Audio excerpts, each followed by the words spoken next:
Okay. This week, Sicha of Parshas Masei, which is this really everybody's reading that. Masei Chutz La'aretz and Masei Eretz Yisrael. So I want to discuss, first of all, the Yesod of the Rebbe, which is an incredible chiddush. And based on that, I want to expand it to other places where it could be the same idea of the Rebbe could be used. All right, so this is Sicha Beis, and the Rebbe says that Kishem she'osa, the Rambam says Kishem she'osa lotzos me'ha'aretz l'chutz la'aretz, kach osa lotzos mi'bavel l'shar ha'aratzos. So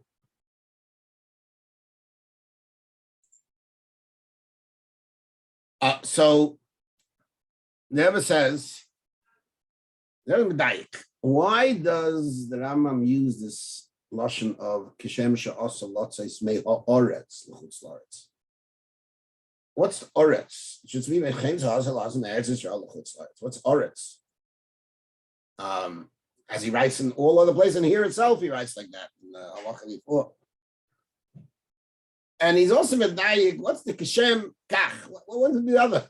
Eretz Yisrael, that's Yisrael. Babel is not Eretz Yisrael. Not the same level of that Yisrael.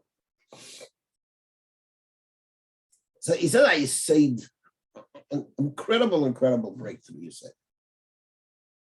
First, he says there are two dinim in Eretz Yisrael,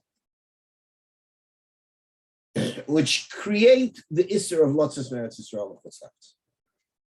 One, because of the Eibishter's Bechira in Eretz Yisrael.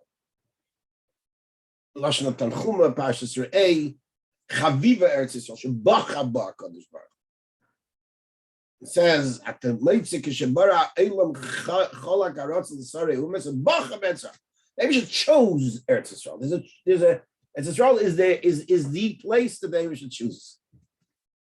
And he goes on there and then Bacha L'Chelke Yisrael. He chose the Yidden. He chose Eretz Yisrael. That's number one. And there's a second mile in Eretz Yisrael, which is Kedushas Eretz Yisrael, and also a Lashon Tanchuma. Parshas Bahar, it's more holy, it's holier. Now, he goes on to analyze. When it says also lotzos Eretz Yisrael l'chutz la'aretz, la'ilam, are we talking about the Bechira of Eretz Yisrael? Is it because of the Bechira of Eretz Yisrael, because of Kedushas Eretz? It's like phenomenal breakthrough concept. That what it says also lotzos me'ha'aretz doesn't say Eretz Yisrael. He's not talking about the Kedushas Eretz Yisrael.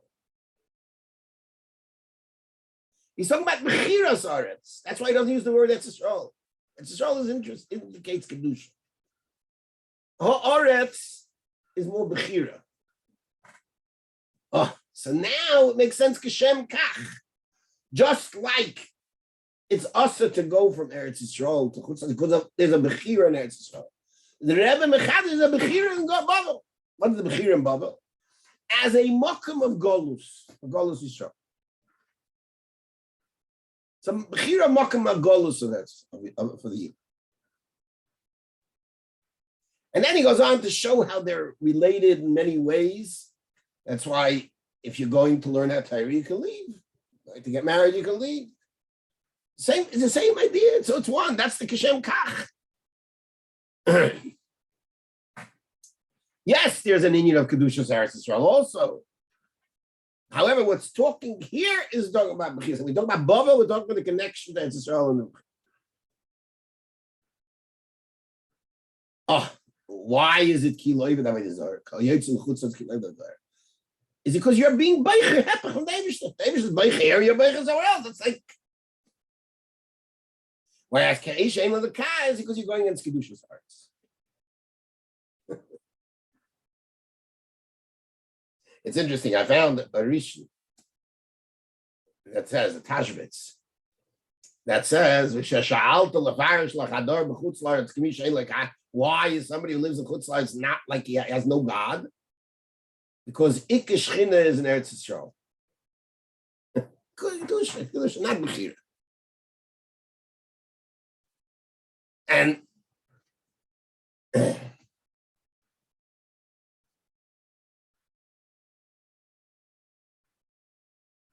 yeah, then it goes on to explain a lot of different things.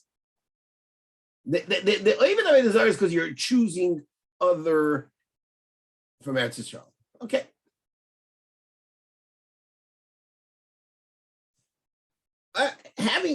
So what are we saying? What does it ever say? That there's a bechira in a mokum other than Eretz Yisrael for a different reason. Different reason.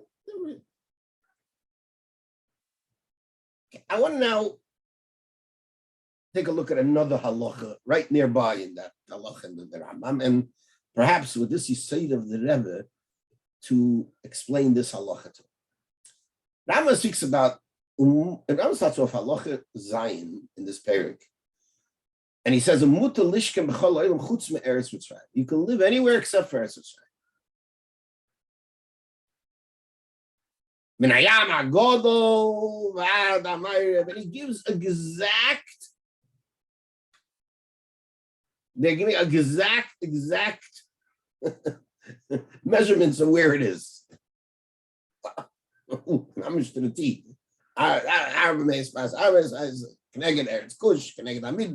Exactly where, compare it to other lands. And he writes, it's also to live there, to settle there.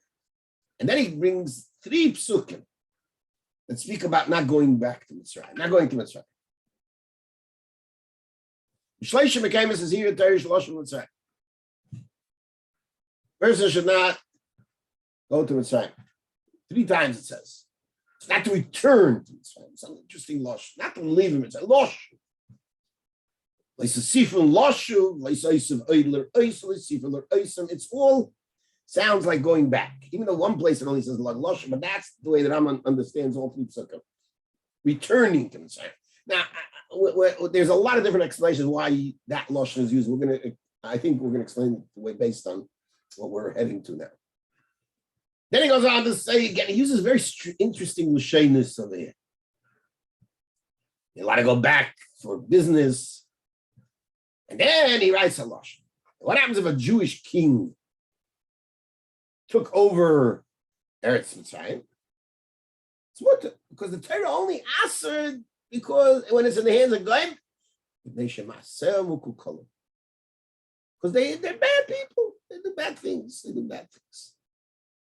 Worse than everybody else. So why are we measuring the land? It should be anywhere. Why is it a din in the land? There's another sikh I have about this, but it's not our sikh. Okay. Why does it start off with the words? Why not? Why would I think otherwise? Why am I thinking out loud?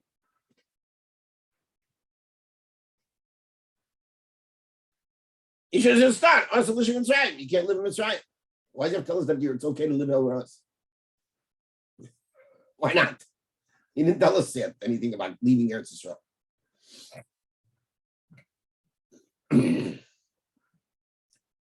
And again, as we asked, why does he have the stress on returning? Why does he have the stress on the exact boundaries of Mitzrayim? Yeah. Then there's another issue. The Rambam says, we didn't read the Rambam says, you don't get Malchus on this law, going back to Mitzrayim. Why?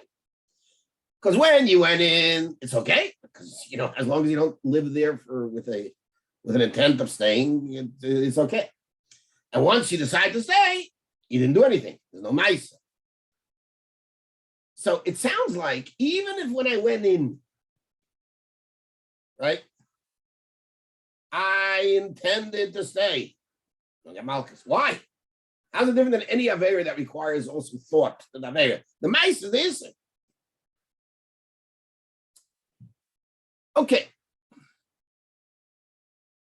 So, based on the Rebbe's he said that there is a bechira of a makom of golus. I want to suggest that Mitzrayim was a bechira of a makom for golus. Now we know the story that Shevet Ephraim went out earlier and got killed because they made a mistake in the Chesed. So what? Good. So they got out. Great. No, you need to be there. That was your makom. That was the makom of the Yidden during Mitzrayim. Yeah.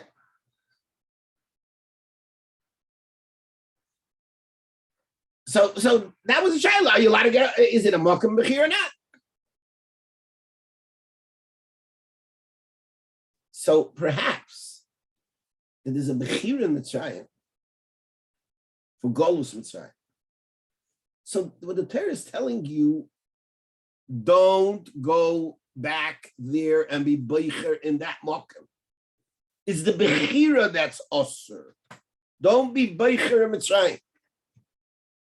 And that's why he uses such strong lashonos about settling there and living there, because that's a bechira of a makom, not just going in there. The reason it's mutter to go in there, as long as you're not doing acts of settling and you're not ramish settled down over there, because it's not it's not an issur of going to Mitzrayim. It's an issur of choosing Mitzrayim. So if it's an issur of choosing Mitzrayim, there's no Masei to this. That's what he means. There is no act. It's all about I chose it. How do you know I chose it? Because I'm there. If I don't always tell me that the guy went to somewhere, the guy comes running back. The guy wanted to hit me. How do you know? Because he hit me. How do I know I'm chosen? Because I'm there. And that's why he puts in the Gevulos of Mitzrayim. It's the bechira of the makom Mitzrayim. It's choosing that same place, just like there's a makom of Golus Mitzrayim. Don't go back and choose that place. You're not allowed. That's a place that the Torah says don't choose it anymore.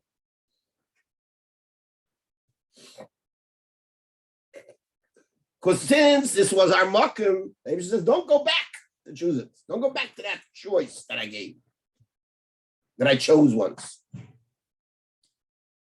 So that's why he doesn't bring the reason. Another question. He brings the reason later because he wanted to learn from them. He should have said that right away in the beginning. No, it doesn't belong in the beginning. But he just tells you later as a heter that when a Jew takes it over, since it is not anymore a Mitzrayim-dika place, so it takes away the Mitzrayim of it. It makes it into a holy place or a different type of place. So again, this Sisaid is based on the Rebbe's Chiddush Pella, and they can break through Yisaid, that there is a bechira of a makom and Golus. And it makes sense to apply that to Mitzrayim. However, in Bavel, there wasn't an unbechira. Here, there was an unbechira. You unbechired it. You took away the bechira. And that way, that's the Yisaid, that there's a place. There's a place. The place Mitzrayim has a value. And the David says, I don't want you taking it back as a value. I don't want you being beicher in Mitzrayim. It'll answer a lot of questions. For instance, the famous question on the Rambam. How did the Rambam live there? Does he know what beicher Mitzrayim? He knew he's not being beicher Mitzrayim. He wrote, I'm doing Averis every day. That's because he didn't want others to do, because he didn't know that others can really know that he's not beicher. He wasn't being beicher Mitzrayim. He was doing it for his job and what he needed to do to help Yidden and to help Klal Yisrael. There's many more answers that this can answer, but this is just the basic point. The ik is the chiddush of the Rebbe of a bechira of Eretz Yisrael, a bechira of makom Golus, and that's phenomenal. Sei gesund und stark, Hatzlocha.